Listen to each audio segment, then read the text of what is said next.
Hi guys, we're here at Bridge the Night Institutional Partner Soirée with Credgies and KuCoin Institutional, and I have with me Mr. Tika Lum, the head of institutional business development at KuCoin.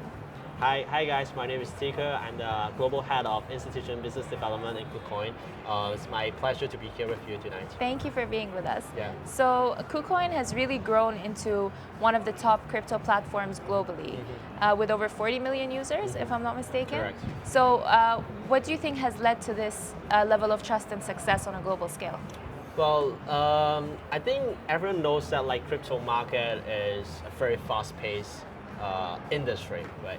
And KuCoin, we actually started from 2017, and in the past, and we just celebrated our 8th anniversary 2 months ago when backed in token 2049 in Singapore. And I think in the past 8-year times, there are a lot of things changed. Not just to mention the global economy, but for the crypto market, there are lots of changes. And the core to adapt to the fast-paced environment, I think is deep-rooted in our DNA, in the company's gene. So we are a tech-driven company. So just like you just mentioned, we are now serving more than 14 million users over the world, becoming one of the top tiers global exchange in the world. And we are a very tech-driven company with over 1,300 staff over the world. And while 70% of us are technicians, engineers, that we are striving all the way to develop the best-in-class product to offering to our global users. And I think the most important thing for us to achieve for success, I would say we really care about our users a lot. So trust is definitely the key thing, the key component to drive to our success. We care about our users' experience, and also we put clients' trust as the top priority. And I think this is the core vision and mission, and also our core philosophy for driving us here. Right. And what's some trends that you see that are shifting or developing in the institutional investor space right now? Yeah, I think everyone agrees that so we're talking about the crypto bull market we're seeing in the past 2 years time, right? So everyone agrees that institutional drive is definitely the key factor of this bull market, where we see Trump's administration, Bitcoin hitting 100K, and all those gigantic traditional asset managers and all the sovereign funds, government funds are tapping into the field to try to push Bitcoin's price hitting a new height. Definitely, so institutions are the key engines for this bull market. But we are seeing that this is not just the end, but we are seeing more and more institution players are coming into the market. So if we look back to 5 years ago, or maybe 10 years ago, so crypto is more a retail.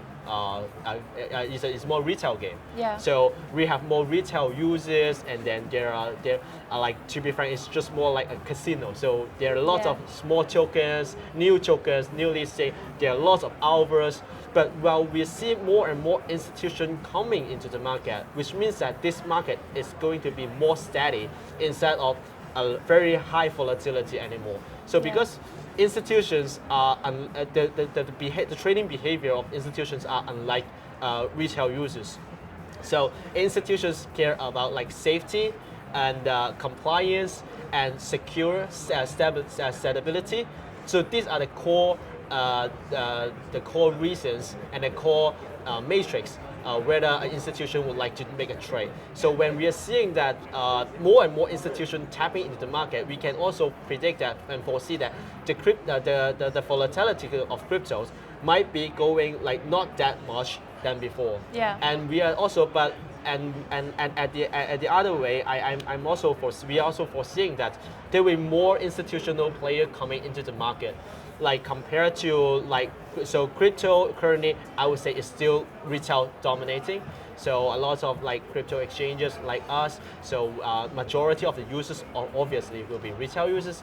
But while we are seeing those big institutions leading, the drive of the Bitcoin and the crypto bull run. So we are also foreseeing more and more like maybe smaller asset managers, hedge funds, and maybe family office from the traditional sectors. They are also tapping into the market. While we are seeing, and with along with all the regulations are being more I would say more completed, so more better regulated environment. So these are all the factors that helping to shape the crypto environment and atmosphere into more a whole. Yeah, and so a lot of these institutions and also the retail investors, when they're signing up to a platform like KuCoin, they're really looking for the type of tokens and assets that are listed. Yeah. Tell me a little bit about how you guys decide what kind of assets you can list on your platform. So KuCoin, so we are like one of the exchange that's like being most well known as a best to go like jam, like to best to go play venues to spot for the next jam. So we have a very we are very active in listing new tokens and new products so that we can like better facilitate the mass public so that they can like find their own project, their tokens to trade on. So, but you're right. So we do really need to take a balance because we are seeing that there are numerous projects in the Web3 industry. And just like back to what I mentioned earlier, like from the beginning, so crypto is a super fast-paced environment.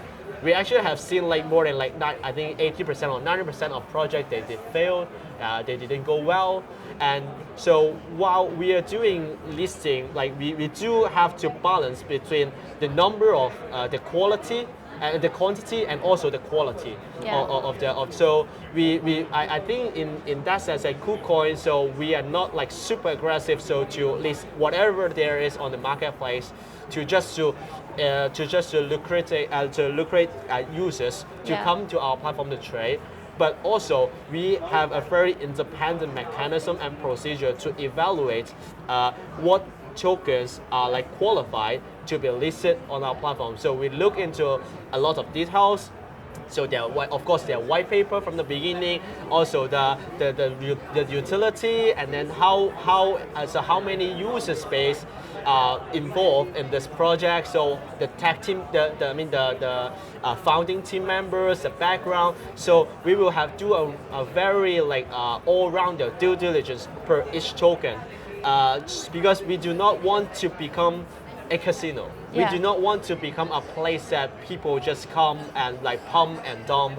So we want the crypto environment and the crypto and like atmosphere to be a healthy place, to be a healthy marketplace for everyone to trade, and also in order to have a better education to the mass public. We don't want people to think that like crypto is very scammy.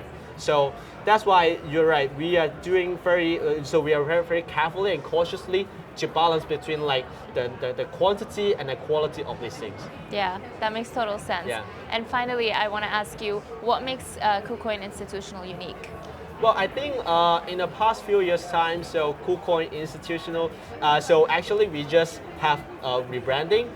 We have officially launched the KuCoin Institutional brand. So to demonstrate our determination of like to better serve our institutional clients.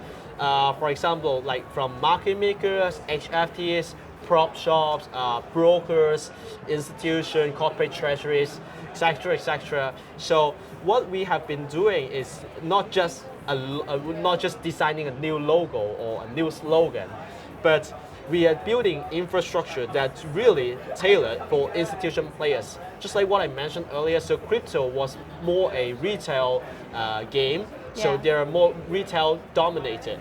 But now we are seeing more institutional players coming into the market. So what institutional players need? A few things.